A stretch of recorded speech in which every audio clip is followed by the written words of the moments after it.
செங்கோட்டையும் போனதுனாலங்க சந்தோஷமா இருக்கிறாங்கல்ல. வெளியே வராதவங்க எல்லாம் நானெல்லாம் 72 கட்சிக்காரு வெளியே வர மாட்டேன், யாரையும் விட மாட்டாப்ல. அப்புறம் இன்னொன்னு தெரியுங்களா, திமுகவே வராது. ஏன் தெரியுங்களா, இவங்க சென்ட்ரல் கவர்மெண்டோட சண்டை போட்டு இருக்கிற டைம் மக்களை பத்தி கவனிக்க மாட்டாங்க. இவங்க குடும்பத்துல 4 பேர் மந்திரியா இருந்தா வேணா சந்தோஷமா போய் உட்காந்துக்குவாங்க, எதையும் காதல் வாங்கிக்க மாட்டாங்க, சம்பாரிச்சுட்டு வந்துருவாங்க. 1.5 வருஷத்துல மச்சானும் 30,000 கோடி நானா சொன்னேன். அவ மந்திரி சொல்றாரு, பைனான்ஸ் மினிஸ்டர் 30,000 கோடி தொலாவி வச்சுட்டு அந்த காசை நம்பிட்டு இருக்கிறாங்க. 1.5 வருஷத்துல 30,000 கோடின்னு இது வரைக்கும் கணக்கு எடுத்துக்குங்க.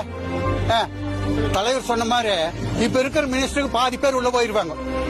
பிரச்சாரத்துக்கு ஆள் இருக்காது, எல்லாம் சாவகாசமா போய் நாம் பிரச்சாரம் பண்ணல.